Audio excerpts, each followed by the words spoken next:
کہ ہم منہ کے راستے کھانا کھاتے ہیں، منہ میں دانت اور زبان کی مدد سے اس کو اچھی طرح چبا کر نرم کرتے ہیں۔ آپ سب کو معلوم ہے کہ ہم منہ میں نوالا دیتے ہیں، دانتوں کی مدد سے اس کو اچھی طرح چباتے ہیں، زبان اس کو چبانے میں مدد کرتی ہے۔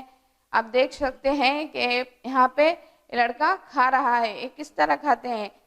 بغیر دانتوں کے ہم چبا نہیں سکتے، تو دانت ہمیں چبانے میں بہت مدد کرتے ہیں۔ غذا کو جسم میں داخل کرنے کے اس عمل کو ہم کیا کہتے ہیں؟ ہاں صحیح کہا، نگلنا کہتے ہیں۔ غیر ہضم شدہ غذا کو پاخانے کے راستے باہر نکال دیتے ہیں۔ اب سب کو معلوم ہے غذا ہضم ہونے کے بعد کیا ہو جاتی ہے؟ فضلہ بن جاتا ہے۔ پورا عمل ہضم ختم ہونے کے بعد کچھ نہ کچھ فضلہ جو بچتا ہے اس کو کیا کرتے ہیں؟ ہم پاخانے کے راستے نکال دیتے ہیں۔ تو آپ دیکھ سکتے ہیں شکل میں کہ یہاں پہ ہم کھاتے ہیں، اس کو ہضم کرتے ہیں اور فضلہ کے راستے اس کو کیا کر دیتے ہیں؟ خارج کر دیتے ہیں۔ تو عمل ہضم میں مدد دینے والے عضوے کون سے عضوے ہیں جو ہمیں عمل ہضم میں مدد دیتے ہیں؟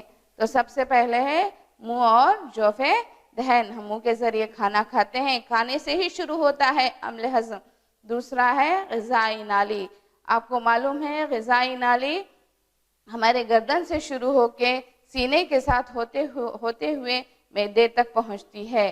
تو تیسرا ہے معدہ۔ معدہ کیا ہے؟ ہمارا پیٹ ہے جو غذا کو جماتا ہے۔ اس کے بعد آتی ہے چھوٹی آنت۔ چھوٹی آنت یہ حملے جذب میں کام آتی ہے۔ اس کے بعد آتی ہے بڑی آنت، آپ شکل میں دیکھ سکتے ہیں یہ الگ الگ عضوے ہیں۔ اور آخر میں آتا ہے مبرز، جہاں سے فضلہ کیا ہو جاتے ہیں؟ خارج ہوتا ہے۔ یہ سارے حصے مل کر ایلیمنٹری کینال یعنی ایک دائرہ ہضم کی تشکیل کرتے ہیں۔ ان تمام حصوں کو ہم ملا کر کیا کہتے ہیں؟ دائرہ ہضم کہتے ہیں۔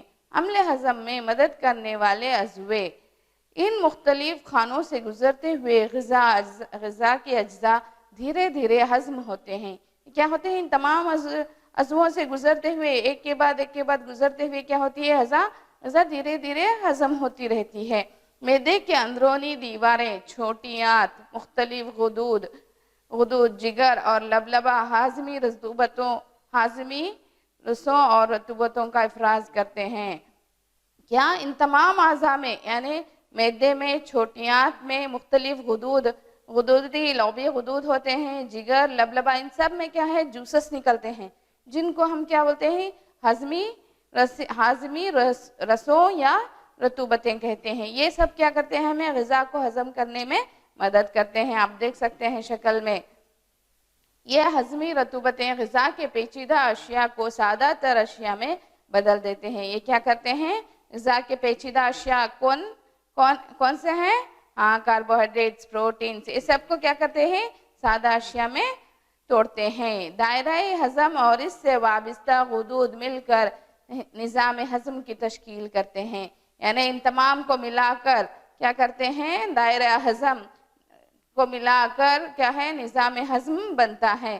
تو نظام ہضم کی شکل آپ دیکھ سکتے ہیں بچوں، یہاں پہ سب سے پہلے منہ اور جوف دہن ہے، اس کے بعد غذائی نالی آتی ہے، اس کے بعد معدے کے بعد جگر اور لبلبہ جو ہمیں رسوں کو یعنی رطوبتوں کو چھوڑتے ہیں، اس کے بعد چھوٹی آنت، بڑی آنت اور ریکٹم، یہاں پہ اور مبرز پہ نظام ہضم ختم ہوتا ہے۔ تو سب سے پہلے ہم شروع کرتے ہیں منہ اور جوف دہن سے۔ غذا منہ کے ذریعے جسم میں داخل ہوتی ہے۔ اب تمام کو معلوم ہے ہم غذا کو منہ کے ذریعے جسم میں داخل کرتے ہیں۔ ہم غذا کو میکانیکی طور پر چھوٹے چھوٹے ٹکڑوں میں توڑ دیتے ہیں۔ یہاں کیا کرتے ہیں؟ ہم اپنے دانتوں کی مدد سے کیا کرتے ہیں؟ شکل میں آپ دیکھ سکتے ہیں کہ ہم منہ میں غذا لیتے ہیں اور اس کو چھوٹے چھوٹے ٹکڑوں میں توڑ کے کیا کرتے ہیں؟ میکانیکی طور پر توڑ کے چباتے ہیں۔ منہ میں غذا کو چبانے، توڑنے اور نرم کرنے کے لیے دانت کا استعمال کرتے ہیں۔ آپ نے پہلے وقفے میں پڑھا ہے نا کہ دانت 4 رقم کے ہوتے ہیں۔ یہ دانت کیا کرتے ہیں؟ ہمیں غذا کو کترنے میں، توڑنے میں، پیسنے میں مدد کرتے ہیں۔ منہ میں اور لوبی غدود ہوتے ہیں۔ یہ لوبی غدود کیا کرتے ہیں؟ لعاب کا رساؤ کرتے ہیں۔ یہ لعاب کیا کرتا ہے؟ ہمارے غذا کو نرم کرنے میں، ملانے میں اور اس کو ہضم کرنے میں بھی مدد کرتا ہے۔ اب ہم آگے پڑھیں گے۔ آپ شکل میں دیکھ سکتے ہیں کہ ہمارے منہ میں غذا کس طرح چبائی جاتی ہے۔ منہ میں زبان غذا کو چبانے میں، ملانے میں اور سب سے اہم نگلنے میں مدد کرتی ہے۔ زبان کا اہم کام ہے چبانے میں، اس کو لعاب میں ملانے میں اور نگلنے میں مدد کرتی ہے۔ لعاب دہن غذا میں موجود نشاستے کو شکر میں بدل دیتا ہے۔ ہمارے غذا میں کیا موجود ہوتا ہے؟ نشاستہ موجود ہوتا ہے، اس کو لعاب کیا کرتا ہے؟ شکر میں تبدیل کرتا ہے۔ یہ ہضم کا ایک پہلا مرحلہ ہے، یہاں سے شروع ہوتا ہے ہضم۔ لعاب سب سے پہلے اس کو چھوٹے شکر میں تبدیل کرتا ہے، اس کے بعد آگے بڑھتے ہوئے ہم لعاب کا نشاستے پر اثر، اس کا ایک تجربہ دیکھیں گے۔ تو اس تجربے میں ہم کن اشیاء کی ضرورت پڑتی ہے اس کے بارے میں ہم جانیں گے۔ 2 ٹیسٹ ٹیوب اے اور بی لیجئے۔ کیا کریں گے ہم؟ سب سے پہلے 2 ٹیسٹ ٹیوب لیں گے، اے اور بی۔ ٹیسٹ ٹیوب اے میں 1 چمچے برابر ابلا ہوا چاول ڈالیں گے، یعنی پکا ہوا چاول ڈالیں گے۔ ٹیسٹ ٹیوب بی میں 1 چمچے برابر ابلا ہوا چاول کو 3 سے 5 منٹ تک چبا کر ڈالیں گے، یعنی منہ میں چبا کر ڈالیں گے۔ دونوں ٹیسٹ ٹیوب میں 3 سے 4 ملی لیٹر پانی ڈالیں گے۔ ان دونوں ٹیسٹ ٹیوب میں 2 سے 3 قطرے آیوڈین کا سلیوشن، آیوڈین کا محلول ڈالیں گے اور ان کو اچھی طرح کیا کریں گے؟ ہم ہلائیں گے، اس کو اچھی طرح ہلائیں گے۔ تو چلو ہم ایک تجربہ دیکھتے ہیں بچوں یہاں پہ کہ لعاب کا نشاستے پر کیا اثر ہوتا ہے۔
تو بچوں آپ سب نے دیکھا کہ لعاب پر نشاستے کا کیا اثر ہوتا ہے۔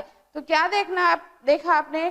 ٹیسٹ ٹیوب اے جس میں ابلے ہوئے چاول ہیں، ان کا رنگ بدل کر نیلا کالا ہو چکا ہے۔ کیا ہو چکا ہے؟ نیلا کالا ہو چکا ہے۔ اور ٹیسٹ ٹیوب بی جس میں چبائے ہوئے چاول تھے، ان کا رنگ نہیں بدلا۔ تو ایسے کیوں ہوتا ہے؟ تو نشاستہ، لعاب کا نشاستے پہ کیا اثر ہوتا ہے بچوں؟ آپ دیکھ سکتے ہیں یا تصویر میں کہ ابلے ہوئے چاول میں جن میں نشاستہ موجود تھا یہ نیلے کالے ہو چکے ہیں، اور چبائے ہوئے چاول جو جن میں آیوڈین کا سلیوشن ڈالا گیا پھر بھی ان کا رنگ نہیں بدلا۔ ایسا کیوں ہوتا ہے؟ کیونکہ لعاب غذا میں موجود نشاستے کو شکر میں تبدیل کر دیتی ہے۔ تو سب سے پہلے یہاں پہ عمل ہضم کا سب سے پہلا مرحلہ شروع ہو چکا ہے۔ اس کے بعد غذا کہاں پہ جاتی ہے؟ غذائی نالی میں داخل ہوتی ہے۔ غذائی نالی آپ کو معلوم ہے، آپ کو اس کو محسوس کرنا ہے تو اپنے گردن پہ ہاتھ رکھ کے دیکھ سکتے ہیں۔ غذا نگلنے کے بعد وہ غذائی نالی میں جاتی ہے، اس کو ہم ایسوفیگس کہتے ہیں۔ آپ شکل میں دیکھ سکتے ہیں کہ غذائی نالی میں غذا جا رہی ہے، اس کو ہم ایسوفیگس کہتے ہیں۔ غذائی نالی کی دیوار کی حرکت غذا کو نیچے دھکیلنے میں مدد کرتی ہے، یعنی اس کو نیچے کی طرف بھیجنے میں مدد کرتی ہے۔ حقیقتاً یہ حرکت تمام ایلیمنٹری کینال میں ہوتی ہے جو غذا کو نیچے کی طرف دھکیلنے میں مدد کرتی ہے۔ یعنی کیا ہے، غذا منہ سے شروع ہو کر نیچے پورا مبرص تک پہنچنے میں اس کا یہ حرکت ہوتی رہتی ہے۔ اس کو ایلیمنٹری کینال کی حرکت کہتے ہیں۔ کبھی کبھی معدہ غذا کو قبول نہیں کرتا تو قے یا الٹی ہو جاتی ہے۔ اگر ہماری طبیعت بگڑی ہوئی ہو یا ہمیں بخار ہے، کچھ بھی ہوا ہو، تو اس وقت اب کچھ کھاتے ہیں تو معدہ اس کو قبول نہیں کرتا، یہ کیا کر دیتا ہے، اس کو واپس کر دیتا ہے۔ تو اس کے بدلے میں آپ کو کیا ہوتا ہے، قے یا الٹی ہوتی ہے، جو معدے کی سے غذا واپس آ جاتی ہے۔ تو اب غذا کہاں پہ پہنچی بچوں؟ معدے میں پہنچی۔ معدے یعنی پیٹ۔ آپ دیکھ سکتے ہیں معدہ ایک موٹی دیوار والی تھیلی ہے اور اس کی شکل ایک چپٹے یو کی طرح ہے۔ اس کی شکل کس طرح ہے؟ ایک چپٹے یو کی طرح ہے اور ایک موٹی دیوار والی تھیلی ہے۔ اس کی دیواریں کیا ہوتی ہیں؟ بہت موٹی ہوتی ہیں۔ یہ ایک ایلیمنٹری کینال کا سب سے چوڑا حصہ ہے، یعنی اس کا حصہ بہت چوڑا ہوتا ہے۔ یہ کیونکہ یہ غذا کو اپنے اندر 2 سے 3 گھنٹوں کے لیے جمع کرتی ہے۔ کیوں جمع کرتی ہے؟ تاکہ اس میں ہضم ہو سکے۔ یہ ایک طرف غذائی نالی سے غذا کو حاصل کرتی ہے اور دوسری طرف چھوٹی آنت میں اس کو چھوڑ دیتی ہے۔ یہ کیا کرتی ہے؟ غذائی نالی سے غذا کو حاصل کرتی ہے اور دوسری طرف کیا کرتی ہے؟ چھوٹی آنت میں چھوڑ دیتی ہے۔ آپ دیکھ رہے ہیں شکل میں کہ یہ غذائی نالی سے غذا کو حاصل کرتی ہے، 2 سے 3 گھنٹوں تک اس کو اپنے اندر رکھتی ہے، اس کے بعد کیا کر دیتی ہے؟ چھوٹی آنت میں اس کو چھوڑ دیتی ہے۔ معدے میں عمل ہضم۔ معدے میں نے کہا تھا معدے میں غذا ہضم ہوتی ہے، تو اس میں کیا ہضم ہوتا ہے ہم دیکھیں گے۔ معدے کے اندرونی استر مخاط ہائیڈروکلورک ایسڈ اور ہضمی رطوبتوں کو چھوڑتے ہیں۔ معدے آپ شکل میں دیکھ سکتے ہیں کہ معدے کا اندر کیسا استر کیسا ہوتا ہے، اندر کی شکل کیسی ہوتی ہے۔ یہ کیا کرتی ہے؟ یہاں پہ اس کی جوسز کو چھوڑتے ہیں جو کیا ہے؟ ہائیڈروکلورک ایسڈ اور ہضمی رطوبتیں ہیں۔ یہ کیا کرتے ہیں؟ غذا کو ہضم کرنے میں مدد کرتی ہیں۔ ایسڈز ان بہت سے بیکٹیریا کو مارتی ہے جو غذا کے ساتھ ساتھ جسم میں داخل ہوئے ہیں، یعنی معدے میں داخل ہوئے ہیں۔ یہ کس طرح داخل ہوتے ہیں بچوں؟ جب آپ بغیر ہاتھ دھوئے غذا کھاتے ہیں یا بغیر دھلے پھل کھاتے ہیں یا ترکاری کھاتے ہیں، کھلی رکھی ہوئی غذا کھاتے ہیں، ان کے ذریعے کیا ہو جاتے ہیں؟ جراثیم ہمارے جسم میں داخل ہو جاتے ہیں۔ تو ان سب بیکٹیریاز کو، ان سب جراثیموں کو ایسڈ کیا کر دیتا ہے؟ ختم کر دیتا ہے۔ یہ ہضمی رطوبتوں پروٹین کو زیادہ تر اشیاء میں توڑتی ہے۔ یہ رطوبتیں کیا کرتی ہیں؟ پروٹین کو امینو ایسڈز میں توڑنے میں مدد کرتی ہیں۔ جیسے نشاستے کو لوب نے شکر میں بدلا، اسی طرح یہ رطوبتیں کیا کرتی ہے؟ پروٹین کو ہضم کرنے میں ہماری مدد کرتی ہیں۔ تو معدے میں عمل ہضم کس طرح ہوتا ہے؟ معدے میں مخاط یعنی یہ معدے کے اندر کا ایک استر ہے۔ استر مطلب اس کے اندر کی ایک جلد ہے۔ یہ کیا کام کرتی ہے؟ معدے کے مخاط کے استر کی حفاظت کرتی ہے۔ یہ مخاط کیا کرتا ہے؟ اس کے اندر معدے کے اندر کی جلد کی حفاظت کرتا ہے۔ کیوں کرتا ہے؟ اس کو ضرورت کیوں ہے حفاظت کرنے کی؟ کیونکہ آپ جانتے ہیں ایسڈ جلانے کی خاصیت رکھتا ہے۔ ایسڈ بہت تیز ہوتا ہے، یہ جلانے کی خاصیت رکھتا ہے۔ اگر یہ ہضم ہمارے جسم میں غذا کو ہضم کر سکتا ہے تو ہمارا معدہ بھی ایک گوشت ہے، اس کو بھی یہ ہضم کر سکتا ہے، مگر یہ مخاط کیا کرتا ہے؟ اس کی حفاظت کرتا ہے اور ہمارے معدے کو جلنے سے، ہضم ہونے سے بچاتا ہے۔ اس میں کیا ہوتا ہے؟ ہائیڈروکلورک ایسڈ کا رساؤ ہوتا ہے۔ یہ ایسڈ کیا کرتا ہے؟ ایسڈ جسم میں داخل ہونے والے بیکٹیریاز کو مارتا ہے۔ ایسڈ کیا کرتا ہے؟ جسم میں داخل ہونے والے بیکٹیریاز کو مارتا ہے۔ یہ ایسڈ یہ معدے کے میڈیم کو تیزابی بناتا ہے، یعنی اس کو تیزابی بناتا ہے تاکہ یہ غذا کو ہضم کر سکے۔ ہضمی رطوبتیں پروٹین کو سادہ اشیاء میں توڑتے ہیں۔ یہ جوسز کیا کرتے ہیں؟ پروٹین کو، جیسے ہم نے پہلے ہی کہا ہے، یہ جوسز کو کیا کرتے ہیں؟ غذا کو، پروٹین کو ہضم کرنے میں مدد کرتے ہیں۔ ہم نے کہا ڈاکٹر ولیم بومونٹ کا تجربہ، ایک ڈاکٹر تھے جنہوں نے، ان کو ایک موقع ملا کہ معدے کے اندر کا مشاہدہ کر سکے۔ اس کے بارے میں ہم جانیں گے۔ 1822 میں